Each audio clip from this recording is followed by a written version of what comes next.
My name is Asser Christensen. I'm a coffee writer from Denmark. I have my own blog called thecoffeechronicler.com. Today we're going to talk about the AeroPress. Everybody loves the AeroPress. It's a fun way to brew coffee. It's really easy and you can have some very tasty brews. So today I'm going to show you 5 different ways you can improve your AeroPress and hopefully get that bit more like consistent flavor every time you brew. When the AeroPress came out, there was kind of like this rumor that you don't really need to clean it. It's kind of like it's cleaning itself because you press it down, the plunger will kind of like get all the excess oils, the excess coffee grounds out. You just kind of like rinse it off under the sink. And while that's okay to do like once in a while, if you do it for several months, your AeroPress is gonna end up more filthy than you realize. So I would say the first thing to do if you want to make sure you have a good AeroPress is focus on the cleaning.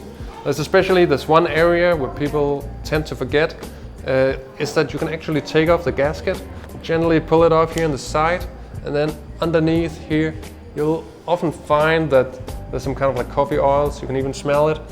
So if it smells like a little bit rancid, you probably want to give it a good rinse.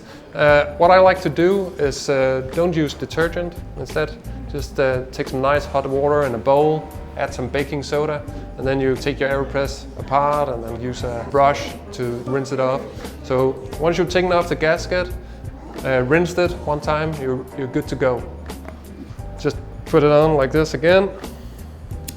And you might have to twist it a little bit and boom, there, you're ready.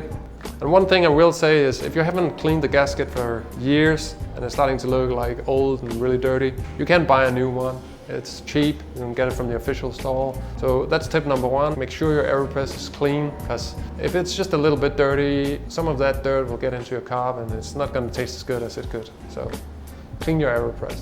So the second thing I want to tell you guys about how to brew a better AeroPress is that the filtration is important in coffee brewing. So a paper filter will always affect the flavor of the cup. One thing I've found, and many other people are starting to realize when they brew the AeroPress, is that instead of just using one filter, you can actually add a second one. And that's going to give you a lot cleaner cup. It's going to take out some more oils. It's going to make the cup more like transparent, more smooth.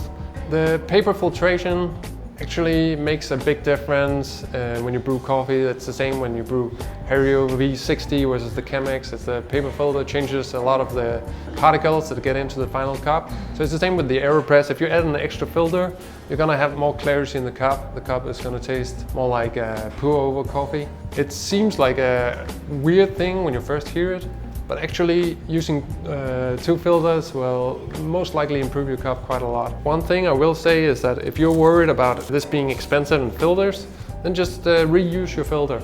After you brew, take it out, just treat it as one filter. They're gonna kind of like stick together, like rinse it under the sink, and then you put it in, let it dry, and then you're good to go. And you can do this 2 to 3 times. So in the end, it's not gonna be more expensive than filters. You'll have better clarity in the cup. So I definitely recommend you use 2 filters when you brew with the AeroPress. The next thing I want to talk about is the water. Water is something most people never really think about when they brew coffee because it's just so obvious, you know, like everybody can boil water. But the problem is most people don't live a place where they have very good tap water. Usually the water will be too hard, too soft. It will have like some kind of like off flavors. So unless you're really lucky, you will probably have to filter your water with a filter pitcher, buy bottled water, or mix your own water. One thing I really like to do is just get like a reverse osmosis water, which is water that has been cleaned, so there's almost no minerals in it, and then add minerals. You can buy pre-mixed minerals specifically for coffee. It's called third wave water. It's easy to find online. And just try to mix it in to the reverse osmosis water. Try it a few times. I know you might be skeptical, but trust me, it makes a huge difference. Like once you've tried coffee brewed with really good water a couple of times, most likely you don't want to go back to your tap water. So my 4th tip is when you're about to plunge the AeroPress, a lot of people, they kind of like assume that the harder you press, the more flavor you'll get out of the coffee. And while that's true with something like ESPRESSO, with AeroPress it's not like that. Actually, you want to press softly to really make sure that you only get like nice clean flavors. So what I like to do is just like place one hand and then the other one on top, and then kind of like just let gravity do the hard work. So it should take around 60 seconds to press down the AeroPress. And if it takes longer than that, don't worry, it's okay. It just adds a bit of nuance to the flavor and improve the extraction.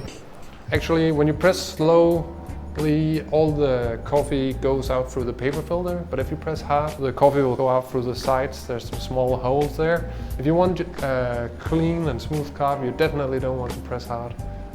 All it's going to do is create like some silt and unpleasant flavors in your cup. So the last tip I kind of want to share with you is that you might have noticed I'm not brewing into a cup. Actually, I'm brewing into a range server here. And the reason for that is it actually improves the brewing a lot. The reason is when you brew into a server like this, you can kind of like swirl around the cup, and it will take a lot of the heat from the brewing. And then you pour it over into your cup you're going to drink from, and it will kind of like mix up the liquid and aerate it a little bit. Also at the same time it's going to bring down the temperature a lot. So my final tip for you is to always brew into a server of some kind and then pour it over into a separate cup for drinking. It's just going to give you that nice temperature right away and make sure that the liquid is well mixed, well aerated. So those are my 5 AeroPress tips. I think they will help you make more consistent, more delicious AeroPress coffee. It doesn't take much effort to do these things, and it's gonna help your cup improve a lot. Yeah, that's it for today. I hope you could take something away, and cheers and well extracted coffee.